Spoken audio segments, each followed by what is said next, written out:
I came to Warsaw as a Fulbright scholar in September of 2002, and I'll be here until June of this year.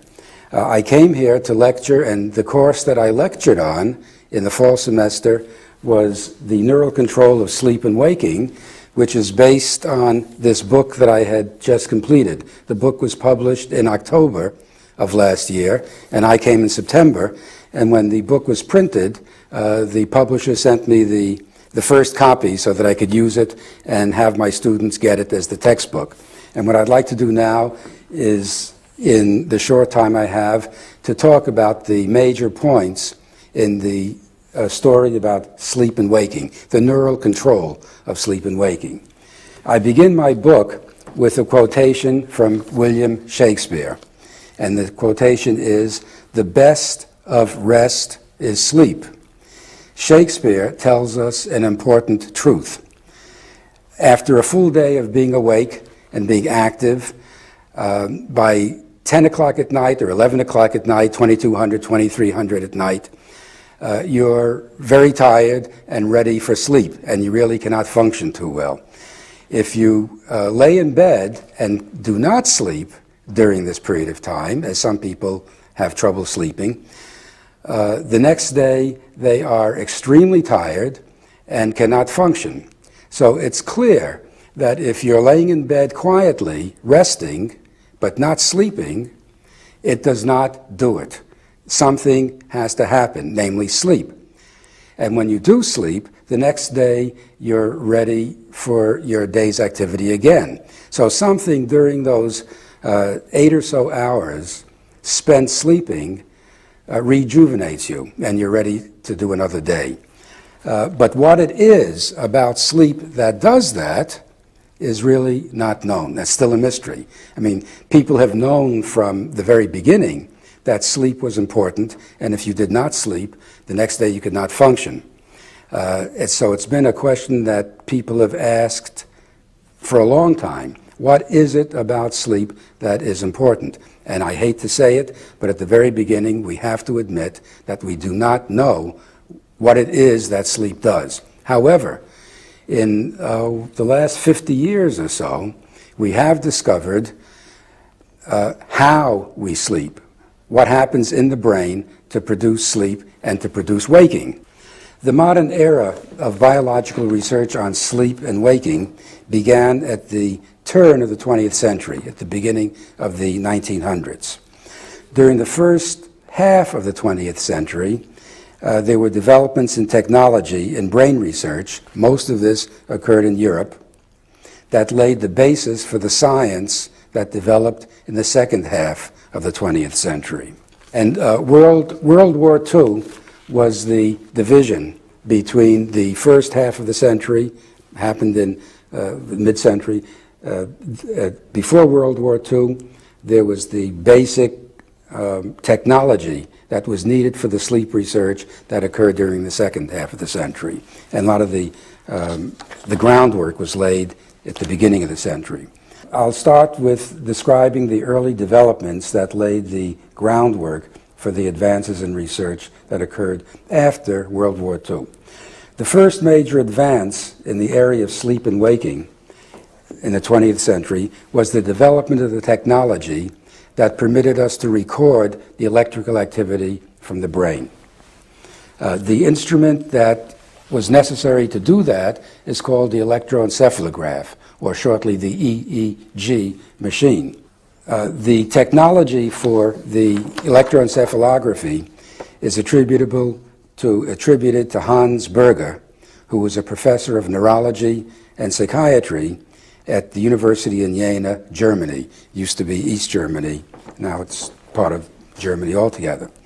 Berger worked for years prior to World War I to develop the technique to record the electrical activity from the brains of animals. The work was frustrating, he had very little success, and the basic reason for his lack of success in his early work was the fact that the brain waves are in the order of microvolts, millionths of a volt, very very minuscule electrical voltages. And the state-of-the-art in recording electrical activity did not exist. His daughter married an engineer from the Siemens company in Germany. And the engineer was working on a project which developed one of the earliest amplifiers, a vacuum tube amplifier. And the son-in-law gave to Berger one of these very, very early amplifiers, and this permitted him to be successful to measure EEG waves. And his first recording was in 1918, I believe it was, where he recorded the brain waves from his young son by putting scalp electrodes on and recording and feeding them through the amplifier and recording them on the EEG machine. Berger, based on this work, became very famous, and he rose to the position of rector of his university, University of Jena, the Friedrich Schiller University in Jena. Became the rector of the university, and however, in the 1930s, when National Socialism began arising in Germany, Berger, who had opposed this development, he was very anti-Hitler, he was forced to leave his university before he was ready to retire. He became very depressed, and this is an interesting story, I think, about Berger. Became very depressed and entered his university hospital as a patient and then hung himself. So this was a tragic end to a brilliant person. Parallel story, a tragically parallel story, occurred to a scientist who preceded Berger. This was a man by the name of Adolf Beck, who received his PhD at the University of Krakow in Poland. Beck, prior to Berger's work, had succeeded in recording brain waves from animals, and he saw the brain waves when the animal was asleep and in waking. So Beck was the first to record one of the first to record brain waves during sleep and waking, and Berger was the first to do this in the human. In 1895, Beck moved to the University of Lvov, which was at that time still in Poland. It's now a part of Ukraine. And like Berger, he had an illustrious career, and he rose to the position of dean and rector at his university. However, again tragically, due to the Nazis, they came into Poland in September of 1939, as we all know, and Beck, who was Jewish, was a target for the final solution. And in 1942, he had gotten sick, went into his university hospital to recover from his sickness, and the Germans came to take him away to the concentration camps, and his son, who was a physician, gave the whole family cyanide pills, and Beck committed suicide as well as the rest of the family. And as it has sometimes been put, they cheated the gas chamber. So these are, I think, two somewhat interesting stories to the development of the technology for the field of sleep and waking.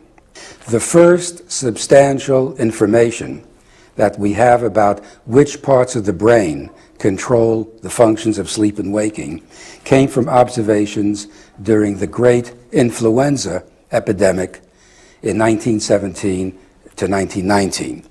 In Vienna, there was a psychiatrist, a neurologist, and a neurohistologist. This is one person who had skills in different fields. His name was Konstantin von Economo.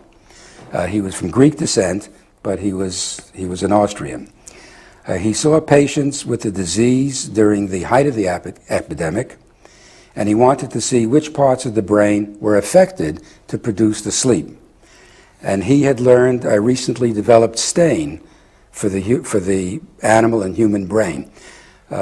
After his patients died from this epidemic, and after they had the coma, the sleep coma, and they eventually died, he removed the brains of some of these people, did the histology on it, that is, cut the brains into very thin sections, mounted them on microscope slides, and then stained them with a newly developed stain, which showed the brain cells. And what he discovered was that the people who died from this sleeping disorder, excessive sleep, had lost nerve cells in a part of the brain called the reticular formation and the posterior hypothalamus. What Moruzzi and Magoon did was to use cats as their experimental subjects. They put electrodes into the region of the brain that von Economo had discovered was necessary for waking, because when the cells are gone, the person sleeps. They put electrodes into that region of the cat's brain, and when they stimulated that area of the cat's brain, when the animal was asleep, when the cat was showing sleep, they immediately awakened the cat. So what von Economo had shown was an area necessary to produce arousal. What Moruzzi and Magoon showed was that when you stimulate electrically that region in a brain, the animal will awaken. So that proved, with two good pieces of evidence, that this, in fact, was what some people call the awake center or the arousal center of the brain. This has been confirmed many times over in other animals and in humans, in fact. We know clearly what causes arousal. Now the question is, what causes sleep? And instead of going into all of the details of much research, I'll try to describe what we now, most of us, agree on.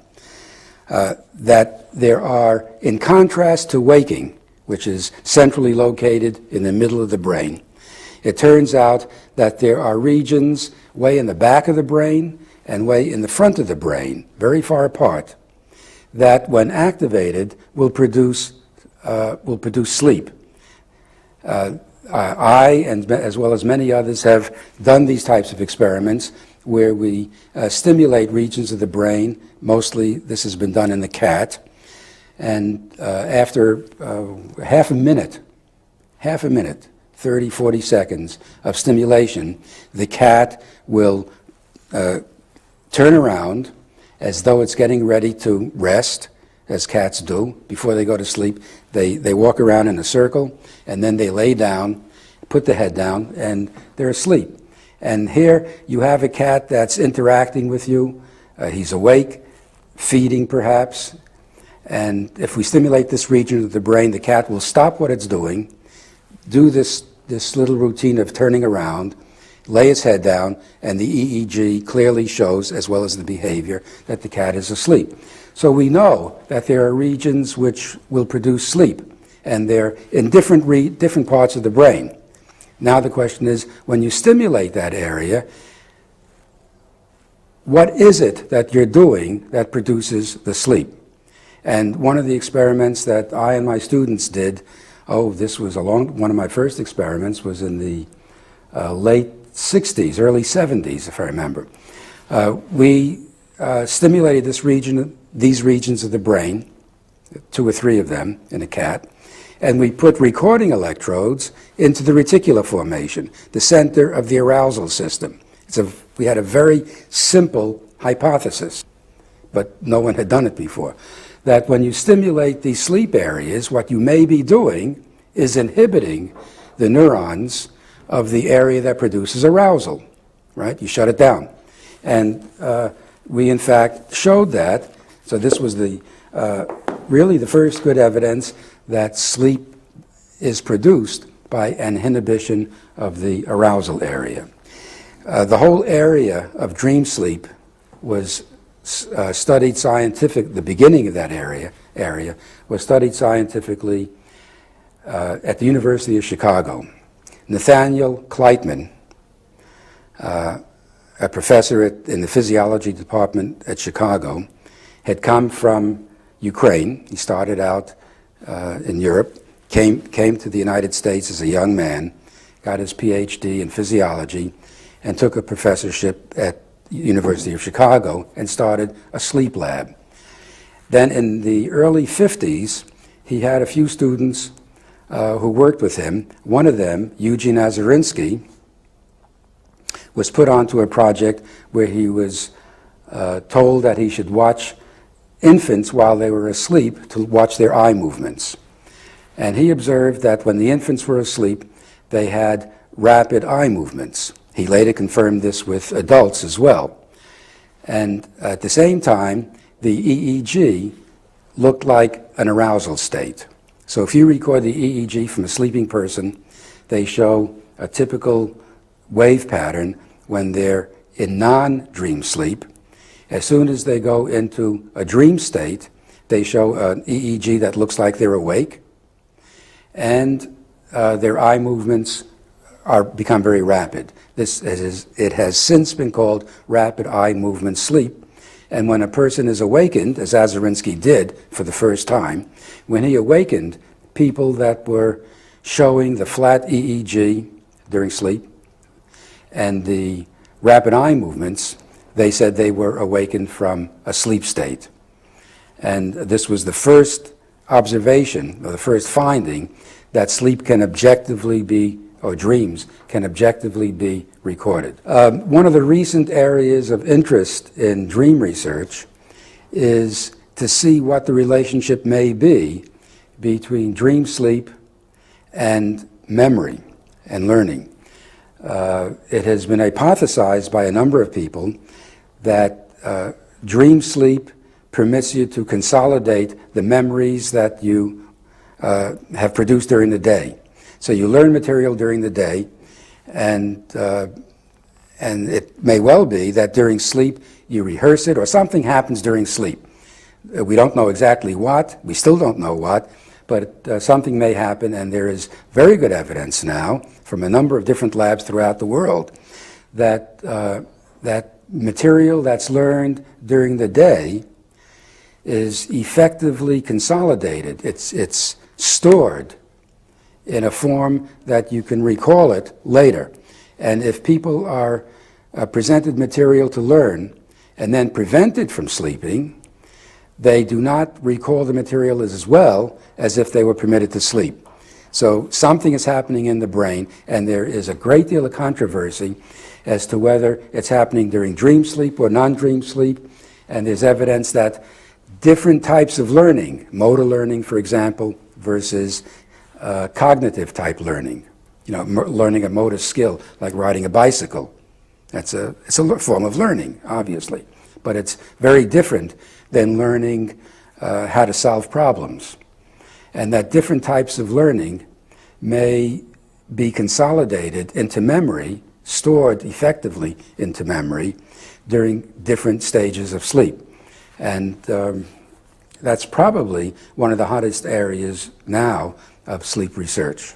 There's a whole field of sleep medicine that developed in the last, say, 10, 20 years. And a lot of research, a lot of the basic sleep scientists interested in basic phenomena of sleep, are turning to applied areas. Applied meaning to solve some of the medical problems. One of the huge problems, practical problems, is excessive daytime sleepiness, where people are asleep they become very tired during the day, and if they're working in a sensitive type job, they can produce huge accidents. Chernobyl is attributable to workers who were sleep deprived and were sleepy, and they failed to observe what the signs were for the blow-up of the nuclear plant. Truck drivers, or any type of driver, very often, most of the accidents that happen on the highway are due to the fact that people are sleepy. And one of the areas of sleep research is to find out what causes that. And there are a number of causes that we now know. One of them is sleep apnea, where people are, when they sleep, they stop breathing. And when they stop breathing, they only start again. They stop breathing for 20, 30 seconds. And the only way they can start breathing again is to awaken. And people like this will awaken 200, 300 times a night and not even be aware of the fact that they've been awakened in order to breathe again. And the next day, they're wiped out. An Americanism, they're incapable of performing. They're extremely tired. They don't know why. Now we know that things like sleep apnea are the cause of this. So the bottom line is that these days, many workers in the areas of sleep are turning to practical problems related to sleep medicine. The problems that sleep workers are working on now are things like insomnia, the inability to sleep, which some people have, sleep apnea, narcolepsy, where people will suddenly fall asleep for no obvious reason, where during the day they're awake and they'll have a narcoleptic attack where they will suddenly drop the head and go to sleep. Another of the disorders is sudden infant death syndrome, where the infant between the ages of 2 or 3 months and about 6 months, that's the window of time during which this happens. Perfectly healthy infants will die during their sleep, and it's called sudden infant death syndrome, or crib death, or cot death. In England, it's called cot death. And it's still not clearly known why this occurs. But that's an area that scientists are working on in order to deal with some of these clinical disorders.